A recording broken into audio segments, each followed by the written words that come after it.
Hello everyone, कैसे हैं आप सब। आप सभी का स्वागत है आपके अपने ही channel cake for you by Yashika में।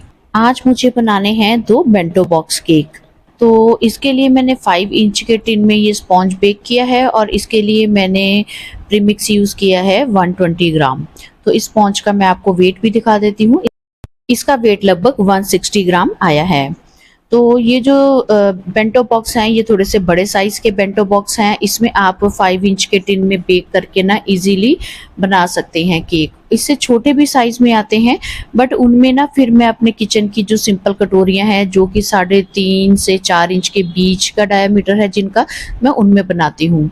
तो यहाँ पर देखिए, बोर्ड पर ना सबसे पहले मैंने क्रीम अप्लाई नहीं की, क्योंकि हमें यहाँ से इस केक को उठाकर शिफ्ट करना है अपने बेंटो बॉक्स में। तो यहाँ पर क्रीम अच्छे से अप्लाई कर ली है। उसके बाद में मैं यहाँ पर स्ट्रॉबेरी कंपोट की फिलिंग कर रही हूँ। अब इस स्पॉन्ज को आपने देखा कि सिर्फ 2 ही लेयर्स में मैंने कट किया है। अब क्योंकि अगर आप इसकी 3 लेयर में कट करेंगे ना, बहुत ही ज़्यादा इसकी पतली स्लाइसेस हो जाएंगी और वो फिर अच्छा भी नहीं लगता है, और उसका जो वेट है केक का वो भी ओवर हो जाएगा। सो बेस्ट है कि आप इसको सिर्फ 2 ही लेयर्स में कट कीजिए। और सोकिंग करने के लिए मैंने प्लेन वाटर में स्ट्रॉबेरी क्रश ही ऐड किया था। तो देखिए, यहाँ पर ये जो क्रम कोटिंग है वो कंप्लीट हो गई है। तो अब मुझे ऐसे 2 केक बनाने थे। अब पहले मैं आपको इसका वेट दिखा देती हूँ। इसका वेट जो है 317 ग्राम आया है, और इसमें से ना आप बोर्ड का 30 से 35 ग्राम का वेट जो है वो माइनस कर लीजिए। तो यहाँ पर देखिए, जो दूसरा स्पॉन्ज है उसको भी मैंने 5 इंच के टिन में ही बेक किया है, और इस स्पॉन्ज का जो वेट है वो 155 ग्राम के पास आया है। यानी कि दोनों ही हमारे जो स्पॉन्ज है ना, एवरेज 150 ग्राम के बने हैं। अब क्रीम की बात करें तो मैंने लगभग ना 250 ml क्रीम जो है इन दोनों केक्स के लिए व्हिप कर ली थी। और अब जो दूसरा केक मैं बना रही हूँ, इसमें मुझे ब्लूबेरी कंपोट की फिलिंग ऐड करनी है। तो इसके लिए भी आप देखेंगे, जो प्लेन वाटर लेकर मैंने उसमें ना ब्लूबेरी का क्रश ही ऐड कर दिया था, और उसके साथ में मैंने स्पॉन्ज की लेयर्स की सोकिंग की है। तो यहाँ पर थोड़ा सा मैंने क्रश भी पहले डाल दिया है, और उसके बाद में अब यहाँ पर मैं कंपोट की फिलिंग कर दूंगी। और फिलिंग जो है ये लगभग मैंने दोनों ही केक में ना 50-50 ग्राम की फिलिंग ऐड की है। और इसके बाद में हम यहाँ पर दूसरी लेयर को भी रखते हुए और इस केक की जल्दी से क्रम कोटिंग कंप्लीट कर देते हैं। ये दोनों केक्स ना मुझे मॉर्निंग में देने थे क्लाइंट को, तो इसलिए ना मैंने रात को ही इन दोनों की क्रम कोटिंग करके और बस ऐसे टिन से ही इनको ढक के ना फ्रिज में रख दिया था।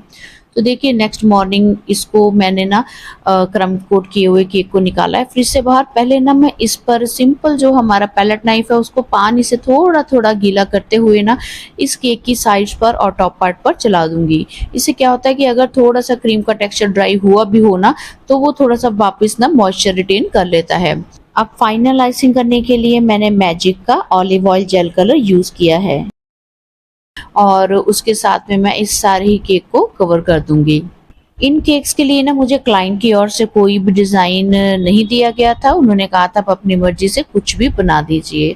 तो जब हमें अपने मन से बनाना होता है ना, तब ऐसा लगता है कि हमारा काम ना और भी ज़्यादा बढ़ जाता है, क्योंकि अगर सामने से पिक मिलती है ना, तो उसको देखकर बनाना ज़्यादा आसान होता है। हमें पता होता है कि क्लाइंट की एक्सपेक्टेशन क्या है, हम उसी अकॉर्डिंग ही काम कर लेते हैं।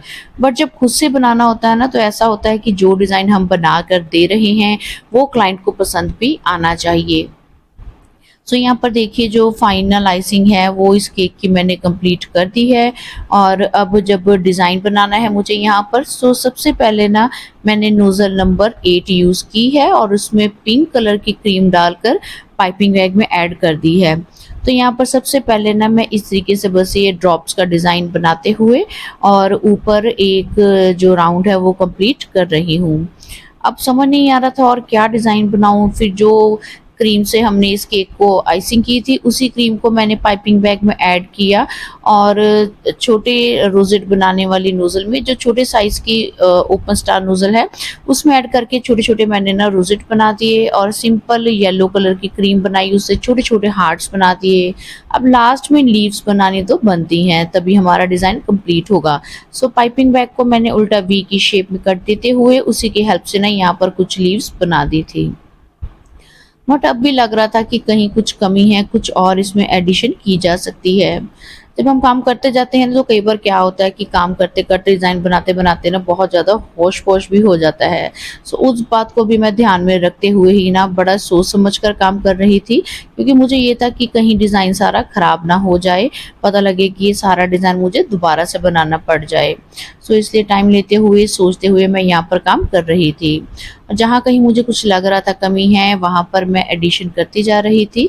सो फाइनली जब मुझे लगा कि अब ये डिज़ाइन कंप्लीट हो गया है, वहाँ तक मैंने इस पर काम किया और लास्ट में देखिए थोड़ा-सा ना मैंने गोल्डन लस्टर डस्ट इसके ऊपर स्प्रे कर दिया है।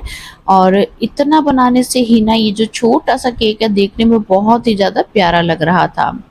तो इस तरीके से मैंने इस केक के डिज़ाइन को तो कंप्लीट कर दिया था। अब इस केक को फ्रिज में रखने से पहले ना मैं यहाँ पर इसको बोर्ड से शिफ्ट करके और मैंने एक बेकिंग पेपर कट किया है और उसके ऊपर ना इसको शिफ्ट कर दूंगी और नीचे मैंने बोर्ड रखा हुआ है। बस इस तरीके से इस बोर्ड को उठाकर ना मैं फ्रिज में रख दूंगी। तो अब लास्ट में मुझे याद आ गया कि थोड़ी सी और शाइनिंग देते हैं, सो यहाँ पर मैंने सिल्वर ग्लिटर भी ऊपर डाल दिया है और कुछ पर्ल्स की ज़रूरत लगी तो वो भी मैंने बीच में ऐड कर दिए हैं। तो इस तरीके से ये पहले वाला केक का डिज़ाइन जो है वो मैंने कंप्लीट कर दिया और इसको रख दिया था फ्रिज में। तो लीजिए एक बार मैं आपको पास से भी दिखा देती हूँ कि हमारा डिज़ाइन कैसा बना है। देखिए डिज़ाइन हमारा जो छोटा सा केक है ना वो भी बहुत प्यारा लग रहा है। तो चलिए एक डिज़ाइन तो कंप्लीट हुआ, अब हम बढ़ते हैं अपने दूसरे केक डिज़ाइन की ओर। अब दूसरा भी देखिए मैंने रात को ही क्रम कोट किया था, तो इसके ऊपर से अब मैंने टिन हटा दिया है और वापस से मैंने पैलेट नाइफ को थोड़ा सा पानी से गीला करते हुए और साइड्स पर और टॉप पार्ट पर भी अप्लाई कर दिया है। जब हम खुद से काम करते हैं ना तब पता लगता जाता है कि कहाँ क्या करना चाहिए।